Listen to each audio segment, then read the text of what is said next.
আসসালামু আলাইকুম। আজ আমরা দেখাবো টেম্পার্ড আর নন টেম্পার্ড একটি কমিউনিকেশন। আপনি দেখতে পাচ্ছেন আমার এখানে একটা রেলিং করা আছে। রেলিং আমরা কেন টেম্পার্ড গ্লাস ব্যবহার করি এবং কেন আমরা নন টেম্পার্ড গ্লাস ব্যবহার করি না, তো দুটি আপনাকে পার্থক্য দেখাবো।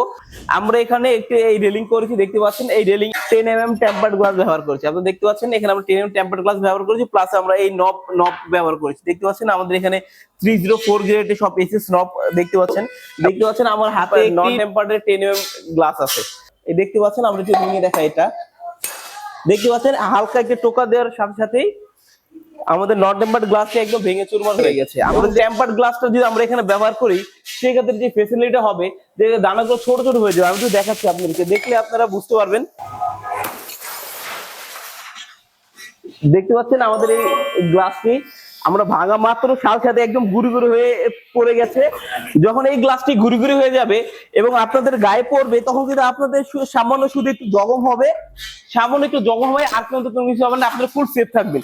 কিন্তু যখন আমরা নন টেম্পার্ড গ্লাস ব্যবহার করবো, গ্লাসগুলো যখন এরকম বড় বড় দানার আকৃতি হবে, তখন এটা যে আপনাদের গায়ে পড়ে সরাসরি কিন্তু আপনার 100% জখম হয়ে যাবেন। এই সেফটি গ্লাসটি ব্যবহারের ফলে আপনাদের এই জখমের হাত থেকে আপনার বাঁচতে পারেন আপনাদের পরিবারও। যারা চাচ্ছেন যে রেলিং করতে, তারা চাইলে সরাসরি আমাদের সাথে যোগাযোগ করতে পারেন। আমাদের সাথে যোগাযোগের ঠিকানা 292 এবং 293 মেট্রোল পিলারের পূর্ব সাইডে, বসুন্ধরা ইন্টেরিয়র অ্যান্ড গ্লাস।